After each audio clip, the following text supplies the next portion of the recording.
Oh my God, thank you so much everyone for coming and watching. Like we have with us Aman Pandya with us, who is an IITian, has actually worked with so many organizations as a marketer and currently leading the marketing for Seekify.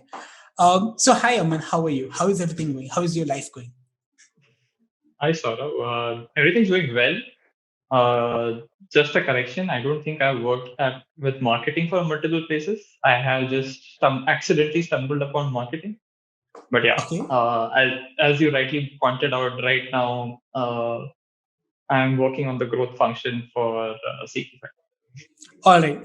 Thank you so much, Aman, for the lovely introduction. So, Aman, during the next 15-20 minutes that we have, I'm going to ask you some really amazing questions that every Yep. student and every someone who is going to start in his career in growth or marketing would definitely love to ask, right? So, I have very Yep. clear questions for you. Let me start with the Yep. very first one, which is how do you acquire the first 1,000 customers? Wow. You start right on point, and it's a very heavily loaded question to answer. So, before asking if I have to approach this question, I would rather break it down. I would ask a few more questions before actually going about giving you an answer for how to acquire the first 1,000 users. So, my first thing I would look at is who is my user? By who I mean, where do they live? What is their average demography? What do they like? Yep. Uh, all those things, what is the age group, and all of Yep. these things are very important. So because once I get to know who my user is, then I Yep. can start figuring it out that where do I find it. For All right. example, if I'm looking to acquire 18-year-olds, and if I go about running an ad on newspapers, I'm very sure I won't be finding 18-year-olds on reading newspapers. But at the same time, if I have to acquire someone for, say, a fast fashion brand like H&M or Zara, I would very well, market on, say, Instagram or Snapchat or whatever platform people are using. TikTok is unfortunately banned, but even TikTok was a very strong medium for acquire users. So So basically, you want to say that where the consumer is spending time on, you would like to focus on that platform. yes, the platform. So it is you start from who.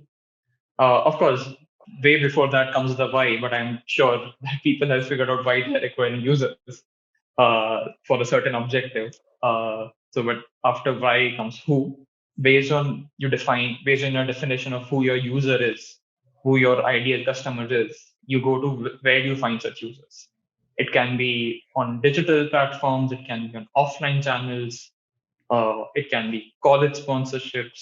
It can be corporate webinars. It can be, as simple as you go to a society. If you're an FMCG product, just go to a society. That's where you will find most of the people, or most of the women who will be actually going and buying these FMCG products. Let's say a detergent or something. Very sexist thing to say, just saying, but that's the reality of India. So we have to, as a marketer, you have to sometimes just accept it. That okay, it's going to be women who are going to buy detergents and mostly men who are going to buy cars. Yeah. Which actually goes back to my second question, Aman. What do Yeah. you think how user research is important in marketing, right? What is like the importance of it, right? We understand that, the product managers, the data analysts always say that, we require you, we want to have insights. But what do you think that why it is quite an important thing as far as marketing is concerned? Oh, I feel user research is immensely important Okay. because one of the things that we didn't address while answering how to acquire first 1,000 users. The next step is what message should we show. So we have figured out who the user is. Yeah. Uh, and to figure out who the user is again, let me actually take a step back and start from who the user is itself. So if you want to understand who the user is, we will get to know this only by doing extensive user research.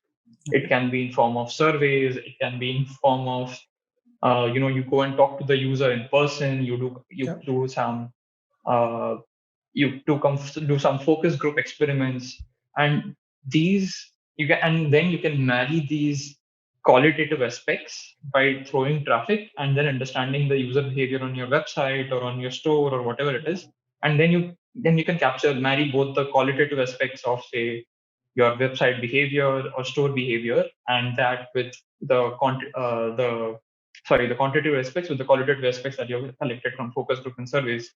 And based on that, you can create this, ideal image, who your ideal user is. Yeah. So, and now you have that razor sharp focus that, okay, I want to focus on this user of mine. Where do I find this user? What is the message that is relatable to the user?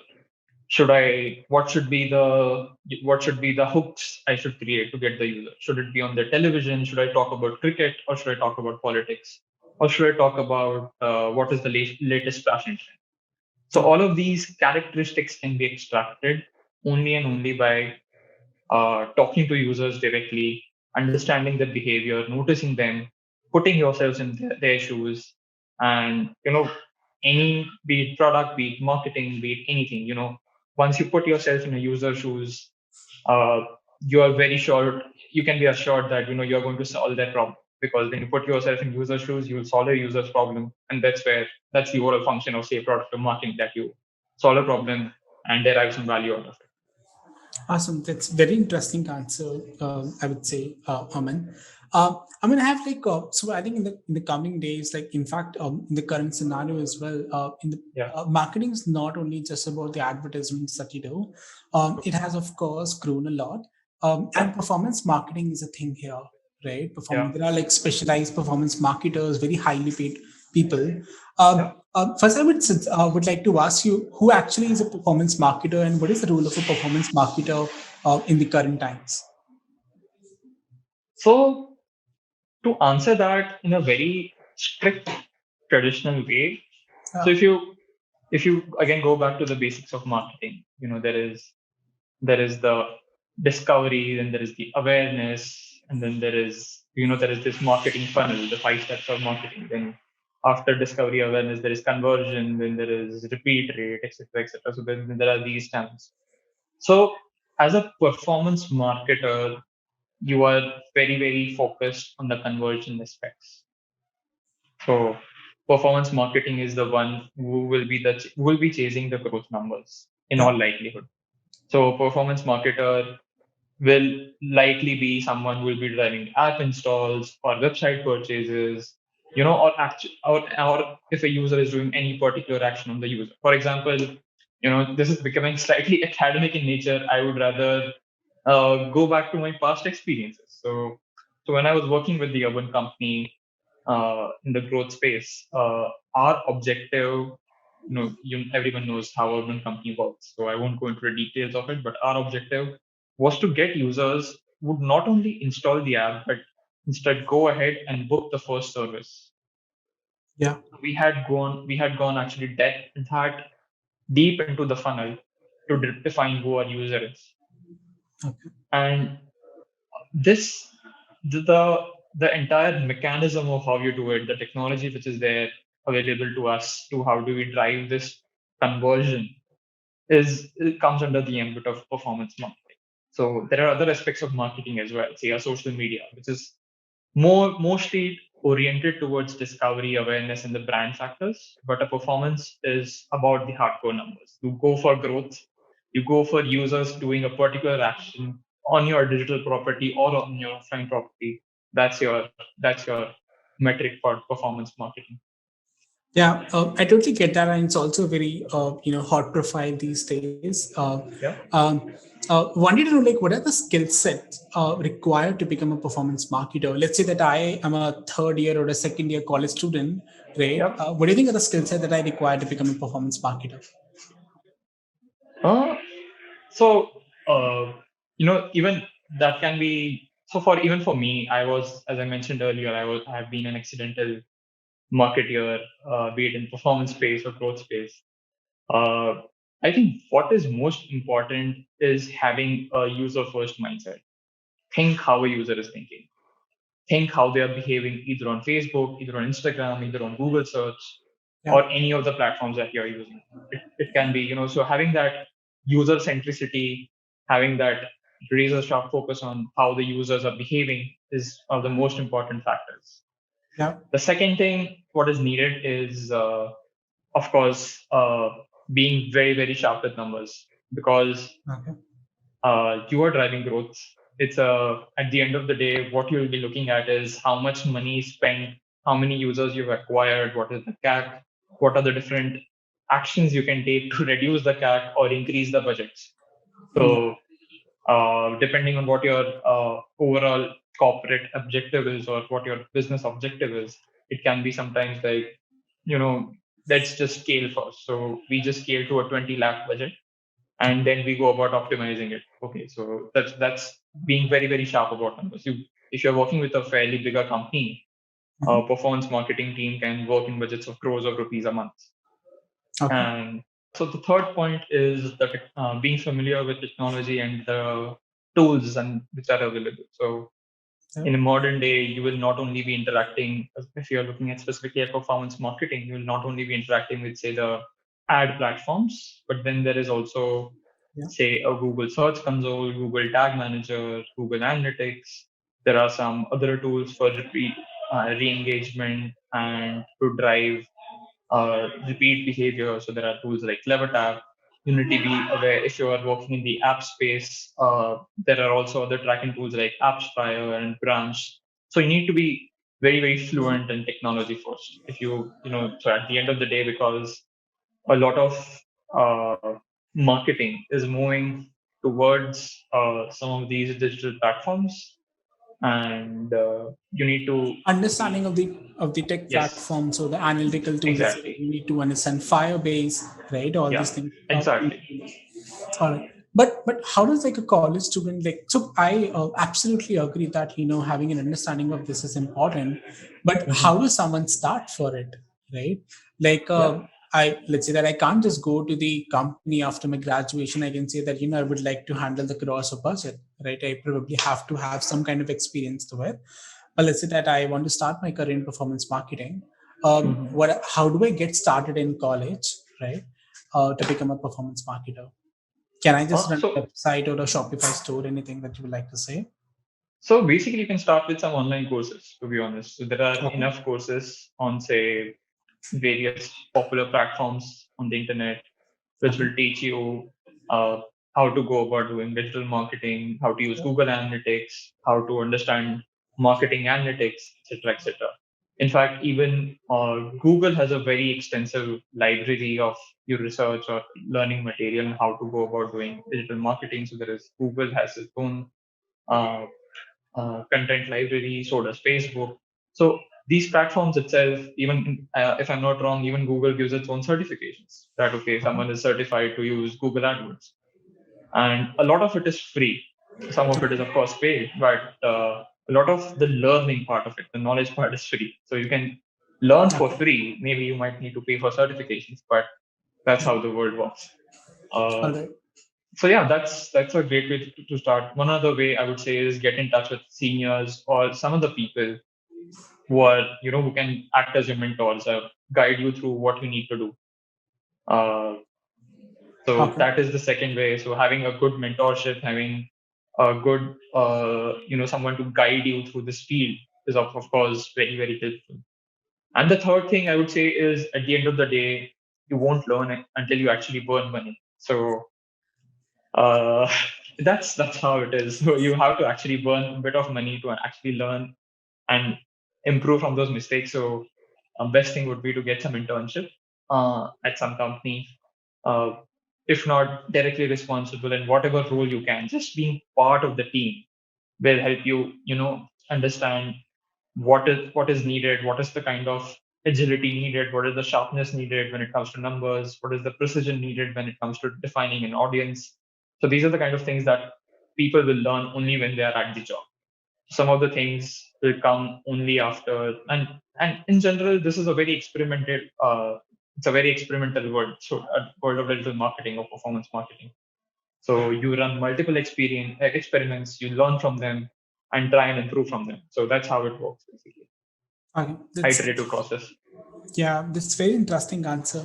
Aman, I think a lot of, I think we also read about, and there is a term which is called product-led growth, right? There Yeah. is, and you have worked in the growth as well as product, as you're also an accidental marketer. Yeah. What exactly is product-led growth? How do you define it, right? My question to you is like, and yeah, the question is like, how do you define the product-led growth? So, product-led growth is basically when you're building a product, you Yeah, build some features which act as growth engines in some way or the other.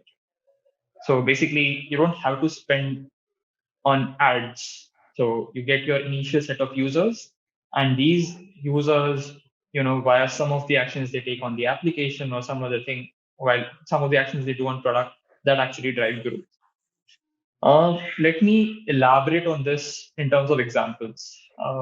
yeah, With COVID coming in, everyone had this problem of using how do you DigiSign. So I'm very sure a lot of you would have heard, a lot of people would yeah, have heard of this company called DocuSign. So this is an excellent example of product-led growth. So when, for example, say you want to send me something on DocuSign. So when you send it to me, I get it over my personal email.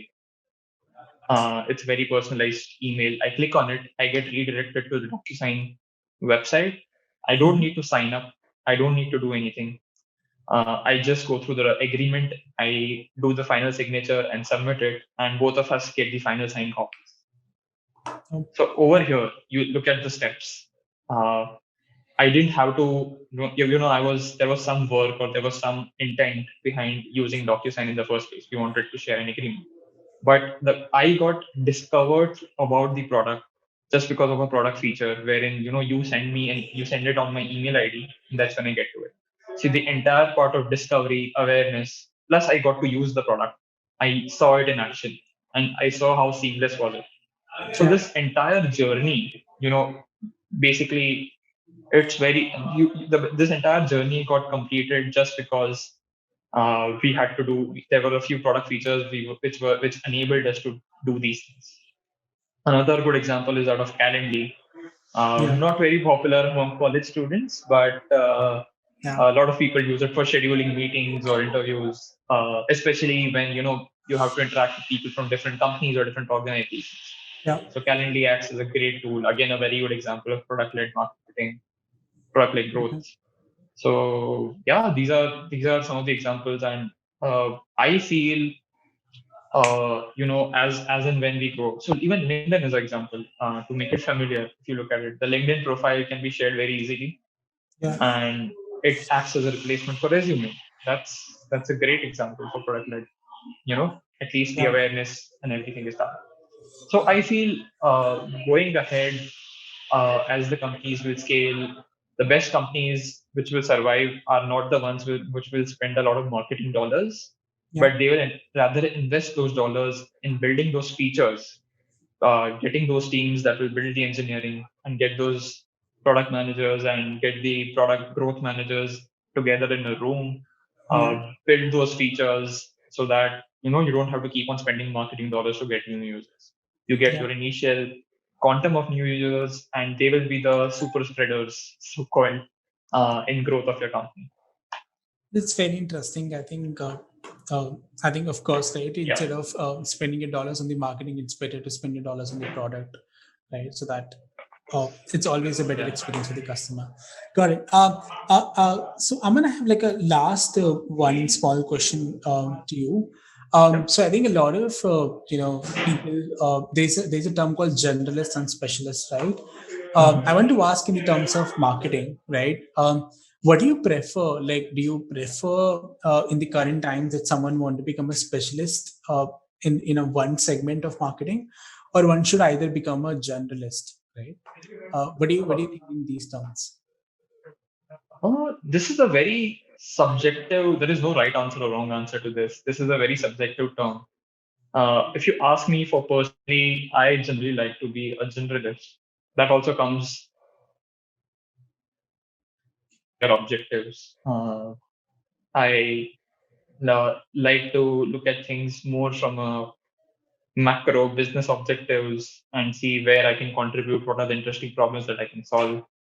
Uh, but at the same time, there might be a few people I can look at a lot of interesting fields where you need the specialists. For example, if I have to, if I want someone to develop my website, I would rather go for a specialist rather than a generalist. I wouldn't want shoddy code to come into my fundamental backend, which will serve as the future growth engine, or even for an SEO for that matter. I would rather go to if I have the capability or the resources, I would go to a specialist because again, it's a very specific step-by-step process on how you go about improving your SEO ratings. So it's very subjective. I like to be a generalist, but at the end of the day, it depends on what your overall future goals are. All right. Thank you so much, Aman. I have again, like, sorry, one last question. Any advice to the college students who are studying in college? Any kind of advice that you would like to give to them? Uh, yeah, be very, very open to explore and experiment things. There is no right answer which fits for everyone.